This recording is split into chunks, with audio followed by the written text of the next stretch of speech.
Hello everyone, स्वागत है आप सभी लोगों का फिर से एक बार कल्याण इंस्टीट्यूट यूट्यूब चैनल पे। इस चैनल के माध्यम से हम बीएड पाठ्यक्रम का विश्लेषण कर रहे हैं और आज हम इस वीडियो के माध्यम से इंडस्ट्रियलाइजेशन के संदर्भ में बात करेंगे कि औद्योगिकरण क्या है, इसका क्या अर्थ है और औद्योगिकरण का सामाजिक आर्थिक क्या प्रभाव है। उन प्रभावों को एक एक करके समझेंगे और औद्योगिकरण का शिक्षा पर क्या प्रभाव पड़ा है तो उसको भी हम इसके अंतर्गत एक एक करके समझेंगे, विस्तार पूर्वक समझने का प्रयास करेंगे। आप हमारे साथ अंत तक बने रहिएगा और अगर चैनल को अभी तक सब्सक्राइब नहीं किया है तो चैनल को कृपया करके जरूर सब्सक्राइब करिएगा, जिससे हमें और ज़्यादा इसी तरह से कंटेंट को क्रिएट करने में मोटिवेशन एवं उत्साह मिलता है। अगर आप हमारे चैनल के माध्यम से बीएड पाठ्यक्रम से संबंधित अन्य वीडियोस को देखना चाहते हैं तो आप हमारे चैनल के प्लेलिस्ट में जाकर के जो बीएड नाम की प्लेलिस्ट होगी वहां से जाकर के देख सकते हैं। अपने टॉपिक के अकॉर्डिंग, अपने जो भी सिलेबस है उसके अकॉर्डिंग आप यहां से देख सकते हैं। प्लेलिस्ट के माध्यम से जो बीएड नाम की जो प्लेलिस्ट है उस पर आपको कंप्लीट पाठ्यक्रम, उसका विश्लेषण एक साथ आपको वहां पे मिल पाएगा। जो बीएड का जो पाठ्यक्रम होता है वो काफी विस्तृत पाठ्यक्रम होता है, वो चाहे हम किसी भी यूनिवर्सिटी का क्यों ना देख ले। इसी चीज को देखते हुए हमने एक वेबसाइट बनाई है, वो वेबसाइट है kalyaninstitute.in। इस वेबसाइट के माध्यम से आपको बीएड पाठ्यक्रम के कंप्लीट नोट्स मिलेंगे। वो नोट्स कैसे मिलेंगे? जैसे आप इस वेबसाइट को गूगल पे सर्च करते हैं तो इस तरह का होम पेज दिखेगा। इस होम पेज के सबसे ऊपर 3 डॉट करके ये मेनू बना होगा। जैसे आप इस मेनू में क्लिक करेंगे तो आपके सामने बहुत सारे इस तरह के ऑप्शन आ जाएंगे। इन सभी ऑप्शनों में से एक बीएड नाम का ऑप्शन होगा। जैसे ही आप इस बीएड नाम के ऑप्शन में क्लिक करेंगे तो आपके सामने बीएड पाठ्यक्रम की जो संपूर्ण नोट्स है वो नोट्स ओपन हो जाएंगे।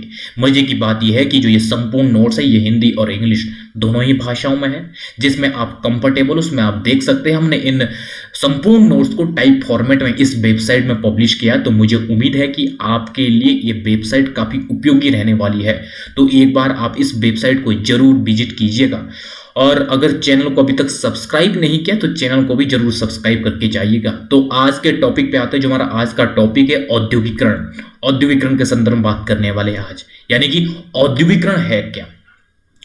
अगर हम औद्योगिकरण के संदर्भ में देखते हैं कि किस तरह से एक जो औद्योगिकरण है ये अलग से कुछ अलग नहीं है, यह एक सामाजिक प्रक्रिया है। किस तरह से सामाजिक प्रक्रिया में उसमें इंक्लूड है आर्थिक प्रक्रिया भी, यानी कि जो औद्योगिकरण है, औद्योगिकरण एक सामाजिक तथा आर्थिक प्रक्रिया का नाम है। वो किस तरह से, जब किस तरह से जो तकनीक का विकास होता है, किस तरह से जो शिक्षा है वो तकनीक पर आधारित होती है, किस तरह से जो शहरीकरण का विकास होता है, जिससे क्या होता है संपूर्ण रूप से औद्योगिकरण यानी कि आधुनिकीकरण, जिससे जो सामाजिक परिवेश है उसमें बदलाव आता है, सामाजिक संबंधों में परिवर्तन होता है, शहरीकरण होता है और किस तरह से तकनीक का विकास होता है। तो इस तरह से कहीं ना कहीं एक दूसरे से जुड़े हुए होने के कारण ये जो औद्योगिकरण है, औद्योगिकरण वास्तव में एक सामाजिक आर्थिक प्रक्रिया है, जिसके इन सभी के जो घटनाएं घटित होती है, जिससे कि ये समाज में संपूर्ण जो परिवर्तन होते हैं, इन परिवर्तनों के फलस्वरूप ही औद्योगिकरण होता है। इसमें जो औद्योगिकरण है किस तरह से सामाजिक आर्थिक स्थिति जो बदलती है, उन बदलती स्थितियों का एक नमूना है ये औद्योगिकरण, जिसमें जो उद्योग धंधे हैं, उद्योग धंधों का एक तरह से बोलबाला होता है। किस तरह से नए नए उद्योग धंधों का विकास होता है, जिसमें कि जो उत्पादन है, उत्पादन बड़ी तीव्रता से होता है, जिसमें जो तकनीक है, तकनीक का समायोजन होता है, जिससे कि किस तरह से जो ये औद्योगिकरण है, औद्योगिकरण में जो हमारी सामाजिक आर्थिक जो भी परिस्थितियां, जो भी स्थितियां हैं वो बदलती है। किसके फलस्वरूप? औद्योगिकरण में। और इसमें उद्योग धंधों का एक बोलबाला इस तरह का होता है कि किस तरह से बहुत तेजी के साथ उद्योग धंधे स्थापित होते हैं और जो तकनीक है, तकनीक किस तरह से नवीनीकृत होती है, किस तरह से जो उत्पादन है, उत्पादन बड़ी तेजी से वो बड़ी तीव्रता के साथ बदलता रहता है। और तो इस तरह से उद्योग धंधों का इसमें बोलबाला रहता है। यह आधुनिकीकरण का एक अंग है कि किस तरह से जो औद्योगिकरण है ये आधुनिकीकरण का भी एक नाम है। किस तरह से आधुनिकीकरण के साथ जो औद्योगिकरण है, औद्योगिकरण इस तरह से इस परिपेक्ष में जिसमें कि सामाजिक परिवर्तन, आर्थिक परिवर्तन, नगरों का विकास और जो शहरीकरण है वो शहरीकरण इस तरह से होता है कि वो शहरों में बड़ी आसानी से वो उद्योग धंधे विकसित होते हैं, जिससे कि गांव से लोग पलायन करते हैं कहाँ पे, शहरों में, और परिवहन का विकास होता है, संचार का विकास होता है। तो इस तरह से ये आधुनिकीकरण का एक अंग है, यानी कि क्या, औद्योगिकरण। और बड़े पैमाने पर जो ऊर्जा खपत है वो होती है, क्योंकि जो उद्योग धंधे स्थापित होते हैं उसमें जो ऊर्जा है, ऊर्जा के जो साधन है, उन साधनों की मांग होती है और बड़े पैमाने पर यहाँ पे उत्पादन होता है औद्योगिकरण के संदर्भ में। और किस तरह से जो ये औद्योगिकरण है, औद्योगिकरण का ये संपूर्ण रूप से ये लक्षण देखा जाता है कि किस तरह से बड़े पैमाने में खपत होती है ऊर्जा के साधनों की और उत्पादन बढ़ता है, शहरीकरण होता है और किस तरह से संचार, परिवहन, तकनीक का विकास होता है। ये लक्षण देखे जाते हैं किसमें, औद्योगिकरण में। औद्योगिकरण ऐसी बदलाव में देखा जाता है कि किस तरह से उसमें औद्योगिकरण के फलस्वरूप क्या होता है, जो पूर्ण रूप से औद्योगिक समाज है ना, वो औद्योगिक समाज इस तरह से वो अपनी छाप छोड़ता है जिसमें कि जो हमारे औद्योगिकरण से पूर्व जो भी समाज में जो भी रीतियां होती है, जो भी समाज होता है, जो भी समाज में जो गतिविधियां होती है, आर्थिक स्थितियां होती है, वो सब बदलती है किसके फलस्वरूप, औद्योगिकरण के फलस्वरूप। क्योंकि औद्योगिकरण वास्तव में वो बदलाव है जिसमें संपूर्ण समाज में, संपूर्ण आर्थिक परिवेश में ये बदलाव देखे जाते हैं, जिसमें कि पूर्व औद्योगिक समाज में जो मौजूद नहीं होता है वो सब बदलाव कहाँ देखा जाता है, औद्योगिकरण में। और इसमें नए सामाजिक संबंध और शहरीकरण, व्यावसायिक संरचना आदि में बदलाव की इसमें देखे जाते हैं किसमें, औद्योगिकरण में। औद्योगिकरण में किसमें, जो हमारे सामाजिक संबंध होते हैं वो सामाजिक संबंध भी पूर्ण रूप से परिवर्तित होते हैं, और जैसा मैंने कहा कि शहरीकरण होता है, और जो व्यावसायिक संरचना है, संपूर्ण व्यावसायिक संरचना में भी बदलाव आता है। तो इस तरह से ये होता है औद्योगिकरण। अगर मैं संक्षिप्त में कहूं कि औद्योगिकरण है क्या, औद्योगिकरण एक सामाजिक आर्थिक प्रक्रिया है जिसमें कि ये देखा जाता है कि किस तरह से उद्योग धंधों का वो एक बोलबाला रहता है,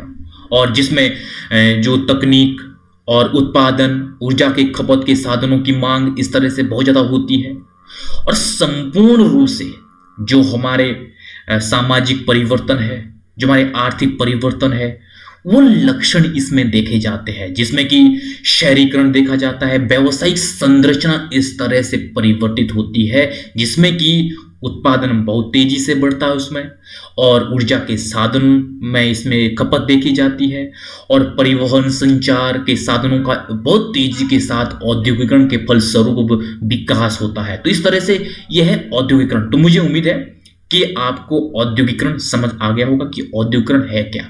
अब हम इसके बाद औद्योगिकरण का सामाजिक आर्थिक प्रभाव देखेंगे कि औद्योगिकरण का सामाजिक एवं आर्थिक प्रभाव क्या है, किस तरह से, किस संदर्भ में हम देख सकते हैं कि औद्योगिकरण का क्या प्रभाव है, जिसमें कि सबसे पहले उत्पादन में वृद्धि। औद्योगिकरण के फलस्वरूप क्या होता है कि किस तरह से उद्योग धंधों का बोलबाला होता है, उद्योग धंधे नए नए विकसित होते हैं, जिसमें ये होता है नई नई टेक्नोलॉजी का प्रयोग होता है, नए नए आविष्कार के फलस्वरूप इस तरह से उत्पादन में वृद्धि होती है, जिसमें कि किस तरह से जो संपूर्ण देश की अर्थव्यवस्था है वो अर्थव्यवस्था विकसित होने लगती है। तो इस तरह से औद्योगिकरण के फलस्वरूप ये देखा जाता है कि उत्पादन में वृद्धि होती है और बड़े कारखानों की स्थापना होती है। किस तरह से शहरी क्षेत्रों में हर एक संदर्भ में देखा जाता है कि किस तरह से जो शहरी क्षेत्रों में बड़ी आसानी से किस तरह से बड़े बड़े कारखानों की स्थापना की जाती है, क्योंकि वहां पर जो श्रम है, श्रम भी बड़ी आसानी से मिलते हैं, और ऊर्जा के साधन है, कच्चा माल है, और यातायात के साधन जो पहले से विकसित होते हैं वहां पे। तो इस तरह से बड़े बड़े कारखानों की स्थापना होती है, किसके फलस्वरूप, औद्योगिकरण के फलस्वरूप। और तीसरा है घरेलू उद्योगों का विनाश होता है इसके तहत। वो किस तरह से होता है, जो हमारे छोटे छोटे उद्योग है वो उद्योग विलुप्त होते हैं औद्योगिकरण के फलस्वरूप। तो इस तरह से इसमें यह देखा जाता है कि जो हमारे पुराने उद्योग होते हैं, छोटे छोटे जो कारखाने होते हैं, उसमें यह देखा जाता है कि किस तरह से वो परंपरागत तरीके से वो काम करते हैं, उसमें मशीनों का प्रयोग नहीं होता है, और किस तरह से वो जो परंपरागत तरीके से जब वो काम करते हैं तो इससे ये देखा जाता है कि जो हमारे औद्योगिकरण के फलस्वरूप जो उद्योग स्थापित किए जाते हैं उसमें नई नई तकनीक का विकास होता है और उनका उसमें प्रयोग किया जाता है। तो इसके फलस्वरूप उस नए कारखानों में क्या होता है, कम लागत में चीजें उत्पादित की जाती है और उसकी जो फिनिशिंग होती है वो भी बहुत ही बेहतर होती है। तो इससे क्या होता है, इन औद्योगिकरण के फलस्वरूप जो हमारे घरेलू उद्योग है, छोटे छोटे उद्योग है, उन पे नकारात्मक प्रभाव पड़ता है, वो बंद हो जाते हैं, वो ठप हो जाते हैं, वो उनका विनाश होने लगता है। और चौथा है विशेषज्ञता का विकास। ये किस तरह से औद्योगिकरण के फलस्वरूप यह होता है कि किस तरह से हर एक कार्य के लिए हर एक व्यक्ति की जिम्मेदारी होती है और उसको ये सुनिश्चित करना होता है कि किस तरह से मैं इस कार्य में एक्सपर्ट हो सकूं, जिससे कि उत्पादकता वृद्धि हो सके। तो इस तरह से विशेषज्ञता का विकास होता है किसके फलस्वरूप, औद्योगिकरण के फलस्वरूप। और नए नगरों का विकास, ये किस तरह से, जहां पर जो बड़े बड़े कारखानों की स्थापना होगी, उद्योग धंधों की स्थापना होगी, वहां पर नगरों की स्थापना होने लगती है, क्योंकि उस क्षेत्र में एक तो श्रम की मांग होगी और लोगों को वहां पे बड़ी आसानी से रोजगार मिलेगा। तो रोजगार मिलेगा तो उस क्षेत्र में किस तरह से जो स्वास्थ्य सेवाओं का विकास होगा और वहां पे शिक्षा, वहां पे बैंकिंग व्यवस्था, वहां पे संचार, परिवहन, संपूर्ण रूप से इस तरह से उन क्षेत्रों में विकास होगा, जिससे कि नए नगरों की एक तरह से स्थापना होती है और बहुत तेजी के साथ नए नए नगरों का विकास होता है। किसके फलस्वरूप, औद्योगिकरण के फलस्वरूप। और छठा है जीवन स्तर का विकास। ये किस तरह से, शहरी क्षेत्रों में किस तरह से जब लोग शहरों की और लोग प्रवास करते हैं तो वहां पे उन्हें बड़ी आसानी से औद्योगिकरण के फलस्वरूप उन्हें रोजगार मिलता है, बड़ी आसानी से वहां पे अन्य जो सुविधाएं हैं, शिक्षा है, स्वास्थ्य है, बैंकिंग है, परिवहन है, संचार है, ये सारी सुविधाएं उन्हें बड़ी सहूलियत से मिलती है, बड़ी आसानी से मिलती है। तो इससे क्या होता है, उनके जीवन स्तर का भी विकास होता है। और सातवां है सामाजिक परिवर्तन में तीव्रता। किस तरह से औद्योगिकरण के फलस्वरूप शहरी क्षेत्रों का विकास होता है और लोग गांव से शहरों की ओर प्रवास करते हैं। किस तरह से जो गांव में होते हैं, किस तरह से वहां पे जो प्रथाएं होती है, वहां पे जाति आधारित जो भेदभाव होते हैं, किस तरह से छुआछूत होता है। तो इससे क्या होता है, जो औद्योगिकरण के फलस्वरूप जब लोग गांव से शहरों की ओर प्रवास करते हैं तो शहरों में इस तरह के जो भी भेदभाव होते हैं, जो भी उनमें जो प्रथाएं हैं, उन प्रथाओं के आधार पर वो भेदभाव नहीं देखा जाता है। तो इस तरह से शहरी क्षेत्रों में जो ये परिवर्तन देखा जाता है। इसके साथ साथ हम ये भी देखते हैं कि जो ग्रामीण परिवेश में संयुक्त परिवार की प्रथा होती है और जो शहरों में वो संयुक्त परिवार की प्रथा नहीं देखी जाती है। तो इस तरह से ये सामाजिक परिवर्तन भी बड़ी तीव्रता के साथ जो औद्योगिकरण के फलस्वरूप है वो फलस्वरूप देखे जाते हैं। और आठवां है बैंकिंग व्यवसाय का विकास, जहां पर औद्योगिकरण के फलस्वरूप क्या होगा, उद्योग धंधों की स्थापना होगी, तो वहां पे किस तरह से लोगों को बड़ी आसानी से रोजगार मिलता है और वहां पे शिक्षा व्यवस्था का विकास करना होता है। तो इन सब के साथ साथ कहीं ना कहीं जो बैंकिंग व्यवसाय है उसका व्यवसाय का भी विकास ऐसे क्षेत्रों में होता है जहां पे उद्योग धंधों की स्थापना होती है। तो इन सब के फलस्वरूप वहां पे किस तरह से संपूर्ण रूप से जो बैंकिंग व्यवसाय है, बैंकिंग व्यवसाय का इस तरह से विकास होता है जिससे कि लोगों को बैंकिंग का लाभ बड़ी आसानी से, बड़ी सहूलियत से मिल पाता है। और नौवां है यातायात के साधनों का विकास। किस तरह से जब किसी क्षेत्र में उद्योग धंधों की स्थापना होगी तो इससे क्या होगा, किस तरह से उद्योग धंधों तक कच्चे माल को पहुंचाना है और उद्योग धंधों से जो उत्पादित जो भी उत्पाद है उन उत्पाद को किस तरह से अन्य जगहों पर उसे पहुंचाना है, जिसके लिए यातायात साधनों का विकास की आवश्यकता होती है। तो ऐसे औद्योगिक क्षेत्र में जो पूर्ण रूप से जो यातायात का विकास होता है, क्योंकि बड़ी आसानी से किस तरह से वहां पे औद्योगिक गतिविधियां संचालित हो सके। तो इस तरह से औद्योगिकरण के फलस्वरूप यातायात के साधनों का विकास होता है। और 10वां है प्राकृतिक संसाधनों का सर्वोत्तम उपयोग।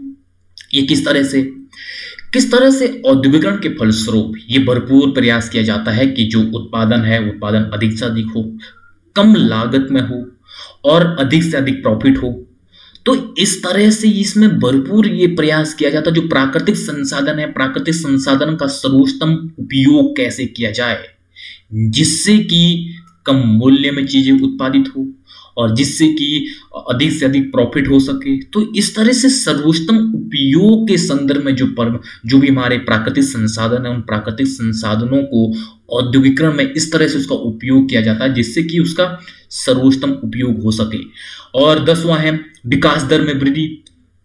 किस तरह से जो औद्योगिकरण वास्तव में आर्थिक विकास में वो काफी हेल्पफुल होता है, किस तरह से आर्थिक विकास को वो बढ़ावा देता है, क्योंकि इसमें क्या होता है, किस तरह से नए नए उद्योग धंधों की स्थापना होगी, लोगों को बड़ी आसानी से रोजगार मिलेगा और कम दाम में लोगों को जो उत्पादित वस्तुएं वो उस वस्तुएं प्रोवाइड की जाएगी औद्योगिकरण के फलस्वरूप।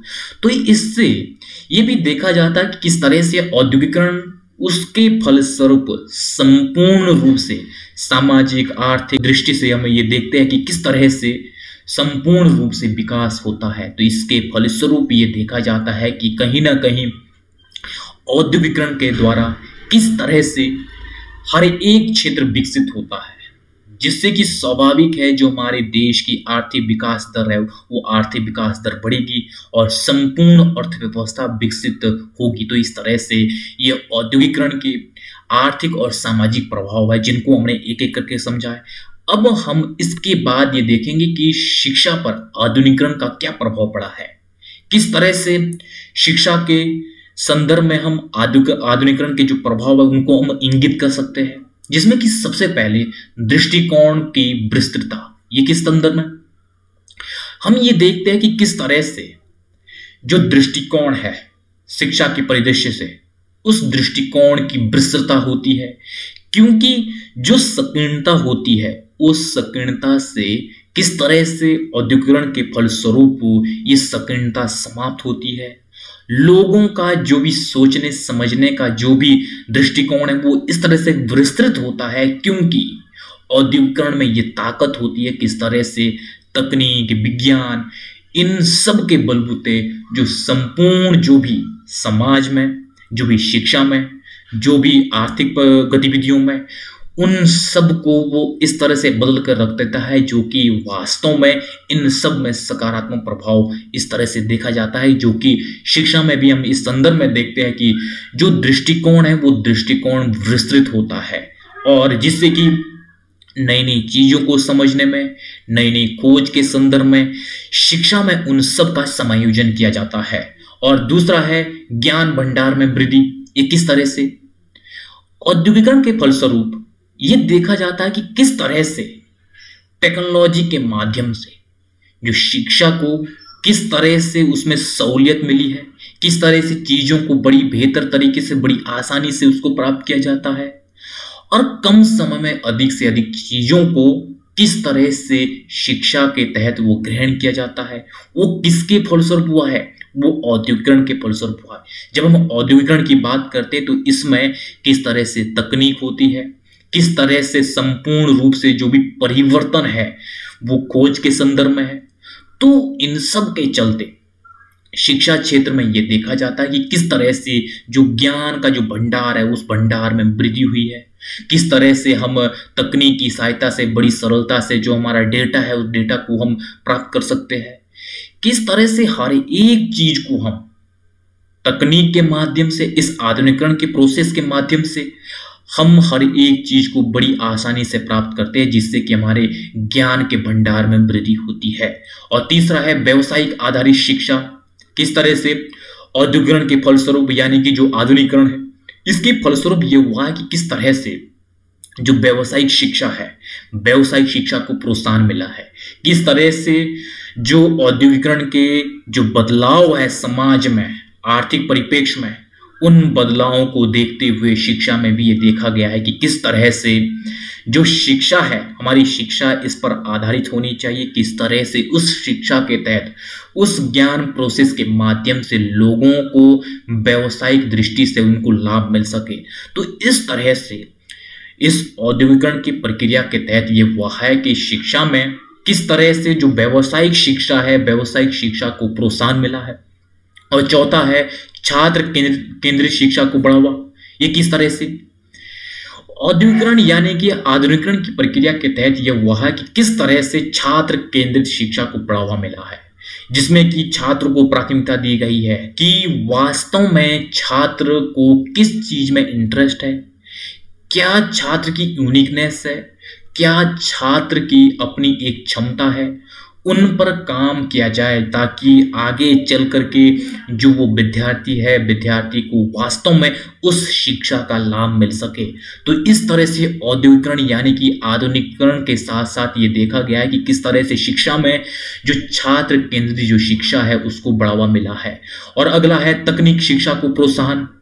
इसके तहत यह हुआ है कि किस तरह से औद्योगिकरण यानी कि आधुनिकीकरण के तहत, जिसमें कि शिक्षा क्षेत्र में तकनीक शिक्षा को प्रोत्साहन मिला है, किस तरह से जो तकनीक का विकास हुआ है औद्योगिकरण के स्वरूप, उसमें ये देखा गया है कि किस तरह से शिक्षा में जो बड़ी तेजी के साथ जो तकनीक शिक्षा है, तकनीक शिक्षा को एक तरह से बढ़ावा मिला है, जिससे कि आगे चल करके तकनीक शिक्षा ग्रहण करने के बाद छात्रों को जब वो व्यावसायिक क्षेत्र में वो प्रवेश करे तो उसमें उस तकनीक शिक्षा का वो प्रयोग करके वो आगे चलकर उसका लाभ उठा सके, जिससे कि संपूर्ण जो आर्थिक प्रक्रिया है, संपूर्ण जो अर्थव्यवस्था है, उसको उस चीज का लाभ मिल सके। तो इस तरह से औद्योगिकरण यानी कि जो आधुनिकीकरण है, इसके फलस्वरूप ये देखा गया है कि किस तरह से ये शिक्षा में प्रभाव देखे गए हैं।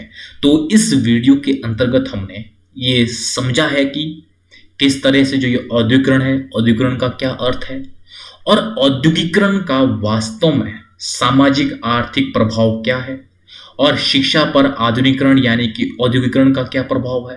तो इन सब को हमने बिंदुवार समझा है, एक एक करके समझने का प्रयास किया है, विस्तार पूर्वक समझा है।